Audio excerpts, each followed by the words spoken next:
ਸਤਿ ਸ੍ਰੀ ਅਕਾਲ ਦੋਸਤੋ, ਤੁਹਾਡਾ ਬਾਣੀ ਟੀਵੀ ਦੇ ਵਿੱਚ ਸਵਾਗਤ ਹੈ। ਜੇ ਤੁਸੀਂ ਹਜੇ ਤੱਕ ਸਾਡੇ ਚੈਨਲ ਨੂੰ ਨਹੀਂ ਸਬਸਕ੍ਰਾਈਬ ਕੀਤਾ ਤਾਂ ਜ਼ਰੂਰ ਸਬਸਕ੍ਰਾਈਬ ਕਰੋ ਅਤੇ ਘੰਟੀ ਵਾਲਾ ਬਟਨ ਜ਼ਰੂਰ ਦਬਾਓ ਤਾਂ ਕਿ ਸਾਡੀਆਂ ਆਉਣ ਵਾਲੀਆਂ ਵੀਡੀਓ ਤੁਹਾਡੇ ਤੱਕ ਛੇਤੀ ਪਹੁੰਚ ਸਕਣ। ਚਲੋ ਫਿਰ ਕਰਦੇ ਹਾਂ ਅੱਜ ਮੁੱਖ ਖਬਰਾਂ ਦੀ ਗੱਲ। ਪੰਜਾਬ ਪੁਲਿਸ ਕਾਂਸਟੇਬਲ ਅਤੇ ਸਬ ਇੰਸਪੈਕਟਰਾਂ ਦੀ 10,000 ਨੌਕਰੀਆਂ ਨਿਕਲੀਆਂ, ਸ਼ੁਰੂ ਕਰੋ ਤਿਆਰੀ। ਮੁੱਖ ਮੰਤਰੀ ਪੰਜਾਬ ਕੈਪਟਨ ਅਮਰਿੰਦਰ ਸਿੰਘ ਦੁਆਰਾ ਪੰਜਾਬ ਪੁਲਿਸ ਵਿੱਚ ਕਾਂਸਟੇਬਲਾਂ ਤੇ ਹੈਂਡ ਕਾਂਸਟੇਬਲਾਂ ਅਤੇ ਸਬ ਇੰਸਪੈਕਟਰਾਂ ਦੀ ਭਰਤੀ ਲਈ ਪ੍ਰਵਾਨਗੀ ਦਿੱਤੇ ਜਾਣ ਨਾਲ director general of police Punjab Dinkar Gupta ਨੇ ਚਾਹਵਾਨ ਉਮੀਦਵਾਰਾਂ ਨੂੰ ਲਿਖਤੀ ਪ੍ਰੀਖਿਆ ਅਤੇ ਸਰੀਰਕ ਜਾਂਚ ਟੈਸਟਾਂ ਦੀ ਤਿਆਰੀਆਂ ਸ਼ੁਰੂ ਕਰਨ ਲਈ ਪ੍ਰੇਰਿਤ ਕੀਤਾ ਹੈ। ਉਹਨਾਂ ਚਾਹਵਾਨ ਉਮੀਦਵਾਰਾਂ ਨੂੰ ਭਰੋਸਾ ਦਿਵਾਇਆ ਕਿ ਪੁਲਿਸ ਭਰਤੀ ਬਿਲਕੁਲ ਨਿਰਪੱਖ ਅਤੇ ਪਾਰਦਰਸ਼ੀ ਢੰਗ ਨਾਲ ਕੀਤੀ ਜਾਵੇਗੀ। ਮੁੱਖ ਮੰਤਰੀ ਨੇ 20 ਮਾਰਚ 2021 ਨੂੰ ਐਲਾਨ ਕੀਤਾ ਸੀ ਕਿ ਪੰਜਾਬ ਸਰਕਾਰ ਵੱਲੋਂ 10,000 ਪੁਲਿਸ ਮੁਲਾਜ਼ਮਾਂ ਦੀ ਭਰਤੀ ਸਬ ਇੰਸਪੈਕਟਰਾਂ ਤੇ ਹੈਂਡ ਕਾਂਸਟੇਬਲਾਂ ਤੇ ਕਾਂਸਟੇਬਲ ਪੱਧਰ ਦੇ ਵੱਖ-ਵੱਖ ਕਾਰਡਾਂ ਵਿੱਚ ਕੀਤੀ ਜਾਵੇਗੀ, ਜਿਸ ਵਿੱਚ 33% ਮਹਿਲਾਵਾਂ ਹੋਣਗੀਆਂ ਤਾਂ ਜੋ ਪੁਲਿਸ ਦੀ ਤੈਨਾਤੀ ਨੂੰ ਮਜ਼ਬੂਤ ਦੇਣ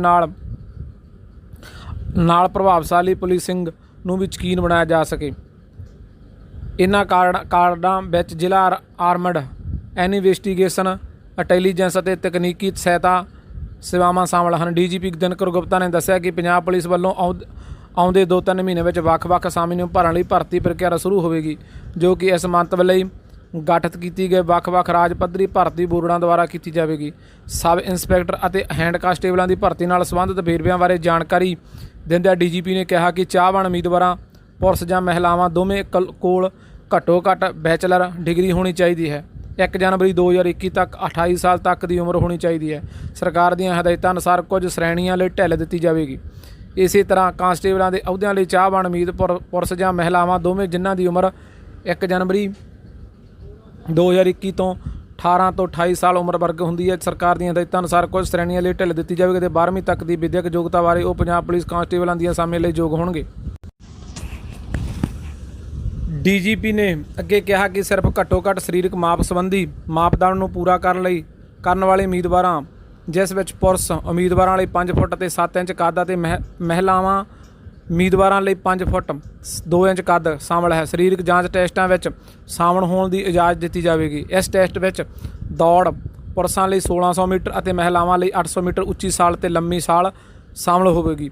ਇਸ ਦੌਰਾਨ ਸਰੀਰਕ ਜਾਂਚ ਸੰਬੰਧੀ ਟੈਸਟ ਦੇ ਮਾਪਦੰਡ ਮਹਿਲਾਵਾਂ ਉਮੀਦਵਾਰਾਂ ਅਤੇ ਸਾਬਕਾ ਸੈਨਿਕਾਂ ਲਈ ਵੱਖਰੇ ਹੋਣਗੇ ਅਤੇ ਵੇਰਵੇ ਵੱਖਰੇ ਤੌਰ 'ਤੇ ਦਿੱਤੇ ਜਾਣਗੇ। ਕਾਂਸਟੇਬਲਾਂ ਤੇ ਹੈਂਡ ਕਾਂਸਟੇਬਲਾਂ ਤੇ ਸਬ ਇੰਸਪੈਕਟਰਾਂ ਦੀ ਭਰਤੀ ਲਈ ਆਬਜੈਕਟਿਵ ਟਾਈਪ ਲਿਖਤੀ ਟੈਸਟਾਂ ਵਿੱਚ ਆਮ ਗਿਆਨ ਦੇ ਆਧਾਰ 'ਤੇ ਬਹੁ ਵਿਕਲਪੀ ਪ੍ਰਸ਼ਨ ਸ਼ਾਮਲ ਹੋਣਗੇ, ਜਿਨ੍ਹਾਂ ਵਿੱਚ ਭਾਰਤੀ ਸੰਵਿਧਾਨ, ਭਾਰਤ ਅਤੇ ਪੰਜਾਬ ਦਾ ਇਤਿਹਾਸ, ਸੱਭਿਆਚਾਰ ਅਤੇ ਰਾਜਨੀਤਿਕ ਵਿਗਿਆਨ ਅਤੇ ਤਕਨਾਲੋਜੀ, ਭਾਰਤੀ ਅਰਥ ਵਿਵਸਥਾ, ਭੂਗੋਲ ਅਤੇ ਵਾਤਾਵਰਨ, ਕੰਪਿਊਟਰ ਸੰਬੰਧੀ ਜਾਣਕਾਰੀ ਅਤੇ ਰਾਸ਼ਟਰੀ ਅਤੇ ਅੰਤਰਰਾਸ਼ਟਰੀ ਚਲੰਤ ਮਾਮਲੇ ਆਦਿ ਸ਼ਾਮਲ ਹੋਣਗੇ। ਉਮੀਦਵਾਰਾਂ ਨੂੰ ਕੁਆਂਟੀਟੇਟਿਵ ਅਤੇ ਨੂਮੈਰਿਸੀ ਸਕਾਲਰਜੀ ਦਾ ਅਭਿਆਸ ਕਰਨ ਦੀ ਸਲਾਹ ਵੀ ਦਿੱਤੀ ਜਾਂਦੀ ਹੈ, ਜਿਸ ਵਿੱਚ ਅੰਸ਼, ਅਨੁਪਾਤ, ਪ੍ਰਤੀਸ਼ਤ ਅਤੇ ਸਮੀਕਰਨ ਆਦਿ ਤੋਂ ਇਲਾਵਾ ਐਂਟੀਕਲਜ, ਰੀਜ਼ਨਿੰਗ ਅਤੇ ਪ੍ਰੋਬਲਮ ਸਾਲਵਿੰਗ ਦੀ ਵੀ ਸ਼ਾਮਲ ਹਨ, ਜੋ ਇਸ ਦੇ ਨਾਲ ਆਉਣਗੇ ਅਤੇ ਇਹਨਾਂ ਵਿੱਚ ਸਟੇਟਮੈਂਟ ਅਤੇ ਕਨਕੂਸੂਲੇਸ਼ਨ, ਸਿੱਕੀਵਿਸਿੰਗ, ਕਲਾਸੀਫਿਕੇਸ਼ਨ ਆਦਿ ਸ਼ਾਮਲ ਹੋਣਗੇ। ਇਸੇ ਤਰ੍ਹਾਂ ਚਾਹਵਾਨ ਉਮੀਦਵਾਰਾਂ ਨੂੰ ਆਪਣੀ ਭਾਸ਼ਾ ਅਤੇ ਕੰਪਰੀਹੇਸ਼ਨ ਦੀਆਂ ਮੁਹਾਰਤਾਂ ਦਾ ਵੀ ਅਭਿਆਸ ਕਰਨ ਦੀ ਸਲਾਹ ਦਿੱਤੀ ਜਾਂਦੀ ਹੈ, ਜਿਸ ਵਿੱਚ ਸਟ੍ਰਕਚਰਿੰਗ, ਸ਼ਬਦਾਵਲੀ, ਪੈਰਾ ਆਧਾਰਿਤ ਪ੍ਰਸ਼ਨ ਆਦਿ ਸ਼ਾਮਲ ਹਨ। ਡੀਜੀਪੀ ਦਿਨਕਰ ਗੁਪਤਾ ਨੇ ਇੱਕ ਵਾਰ ਫਿਰ ਪੰਜਾਬ ਦੇ ਨੌਜਵਾਨਾਂ ਨੂੰ ਅਪੀਲ ਕੀਤੀ ਕਿ ਉਹ ਇਸ ਮੌਕੇ ਦਾ ਲਾਭ ਲੈਣ ਅਤੇ ਲਿਖਤੀ ਤੇ ਸਰੀਰਕ ਜਾਂਚ ਸੰਬੰਧੀ ਟੈਸਟ ਦੀਆਂ ਤਿਆਰੀਆਂ ਨੂੰ ਪੂਰੀ ਸਿੱਜਤ ਨਾਲ ਸ਼ੁਰੂ ਕਰਨ। ਉਹਨਾਂ ਕਿਹਾ ਕਿ ਮੁੱਖ ਮੰਤਰੀ ਪੰਜਾਬ ਕੈਪਟਨ ਅਮਰਿੰਦਰ ਸਿੰਘ ਨੇ ਸੂਬੇ ਦੇ ਨੌਜਵਾਨ ਅਭਿਆਸ ਤਿਆਰੀ ਲਈ ਜਨਤਕ ਥਾਵਾਂ ਤੇ ਜਨਤਕ ਪਾਰਕ, ਸਟੇਡੀਅਮ। ਹਾਂਜੀ, ਗੱਲ ਕਰਦੇ ਹਾਂ ਅਗਲੀ ਖਬਰ ਦੀ। ਅੱਜ ਤੋਂ 4 ਅਪ੍ਰੈਲ ਤੱਕ 7 ਦਿਨਾਂ ਲਈ ਬੰਦ ਰਹਿਣਗੀਆਂ ਬੈਂਕਾਂ। ਵੇਖੋ ਛੁੱਟੀਆਂ ਦੀ ਪੂਰੀ ਸੂਚੀ। ਜੇਕਰ ਤੁਹਾਡੇ ਕੋਲ ਬੈਂਕ ਨਾਲ ਜੁੜੇ ਹੋਏ ਕੋਈ ਮਹੱਤਵਪੂਰਨ ਕੰਮ ਹਨ ਤਾਂ ਤੁਸੀਂ ਅਗਲੇ ਮਹੀਨੇ ਹੀ ਇਸ ਨਾਲ ਨਜਿੱਠ ਸਕੋਗੇ। ਦਰਅਸਲ 27 ਮਾਰਚ ਤੋਂ 4 ਅਪ੍ਰੈਲ ਦੇ ਵਿਚਕਾਰ ਬੈਂਕ ਸਿਰਫ 2 ਦਿਨ ਲਈ ਖੁੱਲ੍ਹੇ ਰਹਿਣਗੇ। ਹੁਣ ਬੈਂਕ 30 ਮਾਰਚ ਨੂੰ ਖੁੱਲ੍ਹਣਗੇ। ਮਹੀਨੇ ਦੇ ਦੂਜੇ ਸ਼ਨੀਵਾਰ ਅਤੇ ਦੇਸ਼ ਭਰ ਵਿੱਚ ਹੋਲੀ ਦੇ ਤਿਉਹਾਰ ਦੇ ਕਾਰਨ ਬੈਂਕਾਂ 29 ਮਾਰਚ ਨੂੰ 3 ਦਿਨਾਂ ਲਈ ਲਗਾਤਾਰ ਬੰਦ ਰਹਿਣਗੀਆਂ। 27 ਮਾਰਚ ਮਹੀਨੇ ਦਾ ਚੌਥਾ ਸ਼ਨੀਵਾਰ ਹੈ, 28 ਮਾਰਚ ਨੂੰ ਐਤਵਾਰ ਹੈ ਅਤੇ 29 ਮਾਰਚ ਨੂੰ ਹੋਲੀ ਹੈ। ਇਸ ਲਈ ਇਹਨਾਂ 2 ਤਰੀਕਾਂ ਨੂੰ ਦੇ ਸਾਰੇ ਰਾਜਾਂ ਵਿੱਚ ਬੈਂਕਾਂ ਬੰਦ ਰਹਿਣਗੇ। 3 ਅਪ੍ਰੈਲ ਨੂੰ ਖੁੱਲ੍ਹਣਗੇ ਬੈਂਕ। ਇਸੇ ਤਰ੍ਹਾਂ ਵਿੱਤੀ ਸਾਲ ਦੇ ਆਖਰੀ ਦਿਨ 31 ਮਾਰਚ ਵਿੱਤੀ ਸਾਲ ਦਾ ਆਖਰੀ ਦਿਨ ਹੋਣ ਕਾਰਨ ਬੈਂਕ ਬੰਦ ਨਹੀਂ ਰਹਿਣਗੇ, ਪਰ ਬੈਂਕ ਗਾਹਕਾਂ ਲਈ ਕੰਮ ਨਹੀਂ ਕਰਨਗੇ। 1 ਅਪ੍ਰੈਲ ਨੂੰ ਬੈਂਕ ਲਈ ਛੁੱਟੀ ਰਹੇਗੀ ਕਿਉਂਕਿ ਇਸ ਦਿਨ ਬੈਂਕਾਂ ਦਾ ਆਡਿਟ ਕੀਤਾ ਜਾਂਦਾ ਹੈ। ਗੁੱਡ ਫਰਾਈਡੇ ਕਾਰਨ ਬੈਂਕ 2 ਅਪ੍ਰੈਲ ਨੂੰ ਬੰਦ ਰਹਿਣਗੇ, ਜਦੋਂ ਕਿ ਬੈਂਕ 3 ਅਪ੍ਰੈਲ ਨੂੰ ਖੁੱਲ੍ਹਣਗੇ ਅਤੇ 4 ਅਪ੍ਰੈਲ ਨੂੰ ਐਤਵਾਰ ਹੋਣ ਕਰਕੇ ਬੈਂਕਾਂ ਨੂੰ ਛੁੱਟੀ ਹੋਵੇਗੀ। ਹਾਂਜੀ, ਗੱਲ ਕਰਦੇ ਹਾਂ ਅਗਲੀ ਖਬਰ ਦੀ। ਰਾਮ ਰਹੀਮ ਨਾਲ ਜੁੜੀਆਂ ਮੌੜ ਬੰਬ ਧਮਾਕੇ ਦੀਆਂ ਤਾਰਾਂ, ਤਾਂ ਹੀ ਪੁਲਿਸ ਨਹੀਂ ਕਰ ਰਹੀ ਸਹੀ ਜਾਂਚ। ਮੌੜ ਬੰਬ ਧਮਾਕੇ ਦੀਆਂ ਤਾਰਾਂ ਡੇਰਾ ਮੁਖੀ ਰਾਮ ਰਹੀਮ ਨਾਲ ਜੁੜੀਆਂ ਹੋਣ ਦਾ ਦੋਸ਼ ਲਗਾਉਂਦਿਆਂ ਪੰਜਾਬ ਪੁਲਿਸ ਤੇ ਸਹੀ ਜਾਂਚ ਨਾ ਕਰਨ ਦੀ ਦਲੀਲ ਦੇ ਕੇ ਇਸ ਮਾਮਲੇ ਦੀ ਜਾਂਚ NIA ਜਾਂ CBI ਕੋਲ ਕਰਵਾਉਣ ਦੀ ਮੰਗ ਤੇ ਮੁੜ ਵਿਚਾਰ ਕਰਨ ਲਈ ਪੰਜਾਬ ਤੇ ਹਰਿਆਣਾ ਹਾਈ ਕੋਰਟ ਵਿੱਚ ਇੱਕ ਅਰਜੀ ਦਾਖਲ ਕੀਤੀ ਗਈ। ਇਸ ਅਰਜੀ ਤੇ ਸ਼ੁੱਕਰਵਾਰ ਨੂੰ ਸੁਣਵਾਈ ਹੋਣੀ ਸੀ, ਪਰ ਸਪੈਸ਼ਲ ਬੈਂਚ ਨਾ ਬੈਠਣ ਕਾਰਨ ਮਾਮਲਾ ਮੁਲਤਵੀ ਕਰ ਦਿੱਤਾ ਗਿਆ।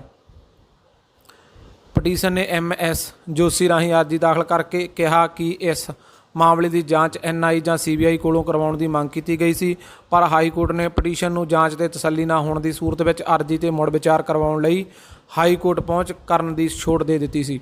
ਪਟੀਸ਼ਨਰ ਨੇ ਮੁੜ ਵਿਚਾਰ ਕਰਨ ਦੀ ਮੰਗ ਕੀਤੀ ਸੀ, ਪਰ ਇਸੇ ਦੌਰਾਨ ਪੰਜਾਬ ਪੁਲਿਸ ਨੇ ਕਿਹਾ ਕਿ ਜਾਂਚ ਮੁਕੰਮਲ ਹੋ ਗਈ ਹੈ ਤੇ ਦੋਸ਼ ਪੱਤਰ ਹੇਠਲੀ ਅਦਾਲਤ ਵਿੱਚ ਪੇਸ਼ ਕੀਤੇ ਜਾ ਚੁੱਕੇ ਹਨ, ਜਿਸ ਨਾਲ ਹਾਈ ਕੋਰਟ ਦੇ ਪਟੀਸ਼ਨਰ ਦੀ ਅਰਜੀ ਖਾਰਜ ਕਰ ਦਿੱਤੀ ਸੀ। ਪਰ ਅਸਲ ਵਿੱਚ ਪੁਲਿਸ ਨੇ ਨਾ ਤਾਂ ਪਟੀਸ਼ਨਰ ਨੂੰ ਮੌੜ ਬੰਬ ਧਮਾਕੇ ਦੀ ਜਾਂਚ ਦੇ ਚਲਾਨ ਦੀ ਕਾਪੀ ਦਿੱਤੀ ਤੇ ਬਾਅਦ ਵਿੱਚ ਪਤਾ ਲੱਗਾ ਕਿ ਸਿੱਟ ਨੇ ਹਾਈ ਕੋਰਟ ਨੂੰ ਕਥਿਤ ਤੌਰ ਤੇ ਗੁੰਮਰਾਹ ਕੀਤਾ ਹੈ, ਕਿਉਂਕਿ 3 ਚਲਾਨ ਵਿੱਚ ਰਾਮ ਰਹੀਮ ਦੇ ਨੇੜਲੇ 3 ਸਾਧੂਆਂ ਨੂੰ ਨਾਮਜ਼ਦ ਕਰਕੇ ਚਲਾਨ ਪੇਸ਼ ਕਰ ਦਿੱਤਾ ਗਿਆ ਅਤੇ ਕਿਹਾ ਕਿ ਅਗਲੇਰੀ ਜਾਂਚ ਉਦੋਂ ਹੀ ਚੱਲ ਸਕੇਗੀ ਜਦੋਂ ਇਹ ਗ੍ਰਿਫਤਾਰ ਕੀਤੇ ਜਾਣਗੇ ਤੇ ਉਹਨਾਂ ਤੋਂ ਪੁੱਛਗਿੱਛ ਕੀਤੀ ਜਾਵੇਗੀ। ਇਹ ਮੁਲਜ਼ਮ ਭਗੌੜੇ ਅਪਰਾਧੀ ਵੀ ਐਲਾਨ ਚੁੱਕੇ ਹਨ ਤੇ ਹੁਣ ਪਟੀਸ਼ਨਰ ਨੇ ਕਿਹਾ ਕਿ ਕਿਉਂਕਿ ਪੁਲਿਸ ਨੇ ਜਾਂਚ ਮੁਕੰਮਲ ਨਹੀਂ ਕੀਤੀ ਤੇ ਜਾਂਚ ਮੁਕੰਮਲ ਨਾ ਹੋਣ ਦੀ ਸੂਰਤ ਵਿੱਚ ਹਾਈ ਕੋਰਟ ਵੱਲੋਂ ਪਟੀਸ਼ਨਰ ਦੀ ਅਰਜੀ ਰੱਦ ਕਰਨ ਦਾ ਹੁਕਮ ਗਲਤ ਸੀ, ਲਿਹਾਜ਼ਾ ਇਸ ਸੰਬੰਧੀ ਪਹਿਲਾਂ ਦਾਖਲ ਅੰਦਾਜ਼ੀ ਅਰਜੀ 'ਤੇ ਮੁੜ ਵਿਚਾਰ ਕੀਤਾ ਜਾਵੇ। ਪਟੀਸ਼ਨਰ ਨੇ ਅਰਜੀ ਵਿੱਚ ਹਾਈ ਕੋਰਟ ਦਾ ਧਿਆਨ ਦਿਵਾਇਆ ਹੈ ਕਿ ਜਿਸ ਕਾਰ ਵਿੱਚ ਬੰਬ ਧਮਾਕਾ ਹੋਇਆ ਸੀ ਉਹ ਰਾਮ ਰਹੀਮ ਦੀ ਨਿੱਜੀ ਰਹਿائش ਵਾਲੀ ਵਰਕਸ਼ਾਪ ਵਿੱਚ ਤਿਆਰ ਹੋਈ ਸੀ ਤੇ ਇਹ ਧਮਾਕਾ ਰਾਮ ਰਹੀਮ ਦੀ ਕੁੜਮ ਹਰਮਿੰਦਰ ਜੱਸੀ ਦੀ ਚੋਣ ਰੈਲੀ ਵਿੱਚ ਹੋਇਆ ਸੀ ਅਤੇ ਇਸ ਧਮਾਕੇ ਪਿੱਛੇ ਡੂੰਘੀ ਰਾਂਝਸੀ ਸਾਜ਼ਿਸ਼ ਅਤੇ ਤਾਰਾਂ ਰਾਮ ਰਹੀਮ ਨਾਲ ਜੁੜੀਆਂ ਹੋਈਆਂ ਸਨ। ਇਹ ਵੀ ਦੋਸ਼ ਲਗਾਇਆ ਕਿਉਂਕਿ ਧਮਾਕਾ ਚੋਣਾਂ ਦੌਰਾਨ ਹੋਇਆ ਸੀ ਤੇ ਇਹ ਵੋਟਰਾਂ ਵਿੱਚ ਦਹਿਸ਼ਤ ਪੈਦਾ ਕਰਨ ਲਈ ਕੀਤਾ ਗਿਆ। ਜਾਪਦਾ ਕਿ ਲਿਹਾਜ਼ਾ ਇਹ ਧਮਾਕਾ ਸਿੱਧੇ ਤੌਰ ਤੇ ਲੋਕਤੰਤਰ ਦਾ ਕਤਲ ਤੇ ਉਂਝ ਵੀ ਹਾਈ ਕੋਰਟ ਨੇ ਸਿੱਟ ਨੂੰ ਹੁਕਮ ਦਿੱਤਾ ਸੀ ਕਿ ਮੁੱਖ ਮੁਲਜ਼ਮ ਨੂੰ ਲੱਭਿਆ ਜਾਵੇ ਤਾਂ ਇਸ ਲਈ ਸਿੱਟ ਨੂੰ ਸਮਾਂ ਵੱਧ ਵੀ ਕੀਤਾ ਸੀ, ਪਰ ਅਜੇ ਤੱਕ ਮੁੱਖ ਮੁਲਜ਼ਮ ਦੂਰ ਦੀ ਗੱਲ ਕੋਈ ਮੁਲਜ਼ਮ ਵੀ ਨਹੀਂ ਫੜਿਆ ਗਿਆ। ਦੋਸ਼ ਲਗਾਇਆ ਹੈ ਕਿ ਰਾਮ ਰਹੀਮ ਨਾਲ ਤਾਰਾਂ ਜੁੜੀਆਂ ਹੋਣ ਕਰਕੇ ਰਾਜਸੀ ਕਾਰਨਾਂ ਕਰਕੇ ਪੁਲਿਸ ਜਾਂਚ ਢਿੱਲ ਚੱਲ ਰਹੀ ਹੈ ਤੇ ਉਂਝ ਵੀ ਇਹ ਅੰਤਰ ਰਾਜੀ ਮਾਮਲਾ ਬਣਦਾ ਹੈ, ਲਿਹਾਜ਼ਾ ਜਾਂਚ NIA ਜਾਂ CBI ਨੂੰ ਦੇਣ ਲਈ ਪਹਿਲਾਂ ਦਾਖਲ ਕੀਤਾ ਗਈ ਅਰਜੀ ਤੇ ਮੁੜ ਵਿਚਾਰ ਕੀਤਾ ਜਾਵੇ ਤੇ ਜਾਂਚ NIA ਜਾਂ CBI ਹਵਾਲੇ ਕਰਨ ਦੀ ਮੰਗ ਕੀਤੀ ਗਈ। ਹਾਂਜੀ, ਗੱਲ ਕਰਦੇ ਹਾਂ ਅਗਲੀ ਖਬਰ ਦੀ। ਜਿਸ ਦਿਨ ਕਿਸਾਨ ਜਥੇਬੰਦੀਆਂ ਦੇ ਆਗੂ ਕੋਈ ਰਾਹ ਲੱਭਣਾ ਚਾਹੁਣ ਉਸੇ ਦਿਨ ਹੱਲ ਹੋਏਗਾ, ਨਰਿੰਦਰ ਤੋਮਰ। ਕੇਂਦਰ ਸਰਕਾਰ ਦੇ 3 ਨਵੇਂ ਖੇਤੀਬਾੜੀ ਕਾਨੂੰਨਾਂ ਵਿਰੁੱਧ ਦਿੱਲੀ ਸਰਹੱਦ ਤੇ ਕਰੀਬ 4 ਮਹੀਨਿਆਂ ਤੋਂ ਚੱਲ ਰਹੇ ਅੰਦੋਲਨ ਦੇ ਵਿਚਕਾਰ ਕੇਂਦਰੀ ਖੇਤੀਬਾੜੀ ਮੰਤਰੀ ਨਰਿੰਦਰ ਤੋਮਰ ਨੇ ਸ਼ਨੀਵਾਰ ਨੂੰ ਕਿਹਾ ਕਿ ਜਿਸ ਦਿਨ ਖੇਤੀਬਾੜੀ ਲਹਿਰ ਦੇ ਆਗੂ ਕੋਈ ਰਾਹ ਲੱਭਣਾ ਚਾਹੁੰਦੇ ਹਨ ਉਸੇ ਦਿਨ ਇੱਕ ਹੱਲ ਹੋਏਗਾ। ਇੱਕ ਸਵਾਲ ਦੇ ਜਵਾਬ ਵਿੱਚ ਤੋਮਰ ਨੇ ਗਵਾਲੀਅਰ ਵਿੱਚ ਪੱਤਰਕਾਰਾਂ ਨਾਲ ਗੱਲਬਾਤ ਕਰਦਿਆਂ ਕਿਹਾ ਕਿ 4 ਮਹੀਨਿਆਂ ਤੋਂ ਅੰਦੋਲਨ ਕਰ ਰਹੇ ਕਿਸਾਨ ਆਗੂ ਕੋਈ ਰਾਹ ਲੱਭਣਾ ਚਾਹੁਣਗੇ, ਉਸੇ ਦਿਨ ਹੀ ਕੋਈ ਹੱਲ ਲੱਭ ਲਿਆ ਜਾਵੇਗਾ ਅਤੇ ਸਰਕਾਰ ਕੋਈ ਰਾਹ ਲੱਭੇਗੀ। ਉਹਨਾਂ ਕਿਹਾ ਕਿ ਸਰਕਾਰ ਗੱਲਬਾਤ ਲਈ ਤਿਆਰ ਹੈ ਅਤੇ ਹੱਲ ਚਾਹੁੰਦੀ ਹੈ। ਜਦੋਂ ਉਹਨਾਂ ਨੂੰ ਪੁੱਛਿਆ ਗਿਆ ਕਿ ਭਾਜਪਾ ਅਸਾਮ ਅਤੇ ਬੰਗਾਲ ਵਿੱਚ ਕਿਵੇਂ ਕਰ ਰਹੀ ਹੈ ਤਾਂ ਤੋਮਰ ਨੇ ਕਿਹਾ ਕਿ ਮੈਂ ਅਸਾਮ ਵਿੱਚ ਚੋਣ ਪ੍ਰਚਾਰ ਕਰਨ ਗਿਆ ਸੀ ਅਤੇ ਮੈਂ ਸਿੱਧੇ ਗਵਾਲੀਅਰ ਤੋਂ ਆ ਰਿਹਾ ਹਾਂ। ਅੱਜ ਅਸਾਮ ਅਤੇ ਪੱਛਮੀ ਬੰਗਾਲ ਵਿੱਚ ਵੋਟਿੰਗ ਦਾ ਪਹਿਲਾ ਪੜਾਅ ਹੋ ਰਿਹਾ ਹੈ। ਉਹਨਾਂ ਅੱਗੇ ਕਿਹਾ ਕਿ ਅਸਾਮ ਵਿੱਚ ਪਹਿਲਾਂ ਹੀ ਭਾਜਪਾ ਦੀ ਸਰਕਾਰ ਸੀ ਅਤੇ ਸਰਕਾਰ ਨੇ ਉੱਥੇ ਚੰਗਾ ਕੰਮ ਕੀਤਾ ਸੀ। ਲੰਬੇ ਸਮੇਂ ਬਾਅਦ ਅਸਾਮ ਦੇ ਲੋਕਾਂ ਨੂੰ ਵੀ ਇਸ ਗੱਲ ਦਾ ਅਹਿਸਾਸ ਹੋਇਆ ਅਤੇ ਉੱਥੋਂ ਦੇ ਲੋਕਾਂ ਨੇ ਭਾਜਪਾ ਸਰਕਾਰ ਵਿੱਚ ਸ਼ਾਂਤੀ, ਸੁਰੱਖਿਆ ਅਤੇ ਵਿਕਾਸ ਵੇਖਿਆ ਹੈ। ਇਸ ਲਈ ਭਾਜਪਾ ਦੀ ਸਰਕਾਰ ਉੱਥੇ ਫਿਰ ਆਵੇਗੀ। ਪੱਛਮੀ ਬੰਗਾਲ ਵਿੱਚ ਰਾਜ ਸਰਕਾਰ ਦੀ ਸਰਪ੍ਰਸਤੀ ਹੇਠ ਹਫੜਾ ਦਫੜੀ ਦਾ ਮਾਹੌਲ ਉੱਥੇ ਵੀ ਭਾਜਪਾ ਬਹੁਤ ਚੰਗੀ ਸਥਿਤੀ ਵਿੱਚ ਹੈ।